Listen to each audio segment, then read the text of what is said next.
something we talk about, and this will be our last topic with you guys. Uh, Something we talk about a lot is just like time freedom and longevity and the ability to delay things for an extended period of time as you are in business. And I was thinking this morning, I was like, I'm going to compile a list of notable entrepreneurs who became billionaire, who started $1 billion companies after their 40s. We've talked about them. We've made content about these people. But I was like, I'm going to just pull a list and share with our listeners today. And so I found a list of several people. One you've already mentioned, obviously Vera Wang, right? She was 40. But I was looking for the ones who I didn't know. Herbert Boyer, Genentech. I didn't know who he was, but he started his company at 40, became a $1 billion research company in the field of genetic engineering.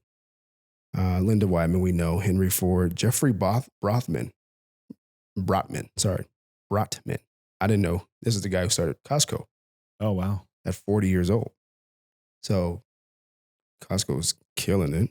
Yeah. No, I started at 40. The Intel founder was 41, Robert Noyce. The Gap's founder was 44, Donald Fisher, when he started the Gap.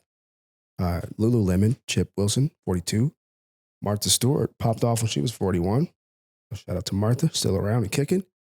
Thomas Siebel of Siebel She Systems. even did a year in jail on there too. She came thugged out, baby. She got years back on her life, and her career was extended, baby. Yeah. Who said crime don't pay? Her and Snoop Dogg made a cookbook together. Sure did. She been in movies, all kind of stuff. You know, she got some street cred after that stint in jail. Insider trading. John Warnock, who started Adobe at 42 years old. Wow. Look at where Adobe is. Ralph Roberts started Comcast at 43. Sam Walton started Walmart at 44. Jack Weil of Rockmount Ranchware started at 45. Dave Duffield started PeopleSoft at 46. Company grew to $10 billion. Wow. Momo Fuku Ando, Nissan Foods, Japanese company, started when he was 48. Nissan Foods, those are like the little cup, the little noodle cups, right? I'm not sure. Yeah, those are the noodle cups. Yeah, top ramen instant noodles. Yep. I just eat the things. I don't look at the labels. Yoshisuke Ayokwa. Man, you nailed that. He started Nissan at 48. Nissan, the automobile. Wow. Love that. And then Tony Ryan of Ryanair started at 48. And Julia Childs, 49 years old, French chef. I wouldn't say she was a billionaire entrepreneur, but her brand. And then this one I found was really cool. Leo Goodwin founded Geico at age 50. Wow. Which is really cool. $25 billion just as of 2018. And that's after being acquired from Berkshire Hathaway and different things. Yeah. So, the vast majority of companies started in this country are people between the ages of 30 and 40. That's like the first little nugget. But for some reason, we think we should be further along when we're in our 20s. And I think it has more to do with content. The feed, boy. The feed, yeah.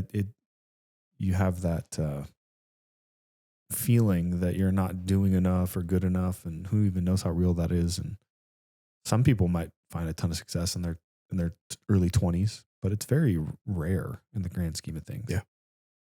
Yeah, dude. Speaking of feeds, as it relates to this, I was talking to our friend Joey Scattell. Shout out to Joey Scattell. Came by headquarters here, doing some cool things in his business. And he was like, dude, you know what? One of the things I realized I had to do recently was reset my feed. So he was like, I went through my social platforms and had to reset.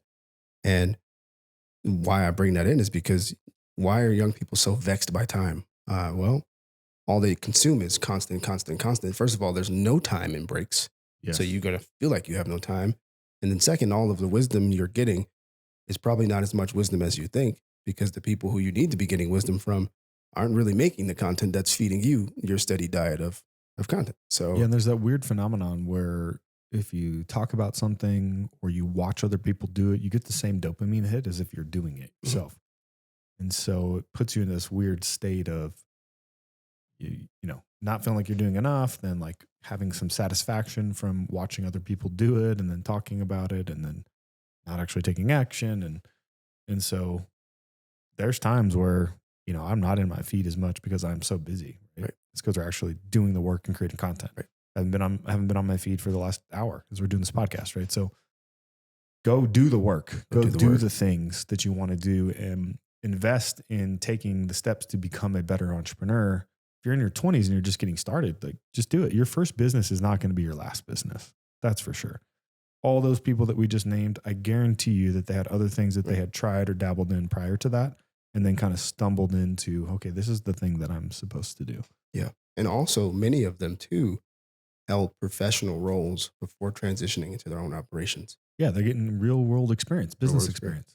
And so today you're like, I'm not an entrepreneur. I'm feeling that.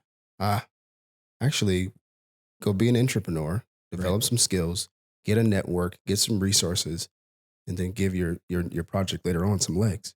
Correct. Or work on it on the side, like it doesn't have to happen overnight is the first thing. We grossly overestimate what we can do in a year. So Roger that.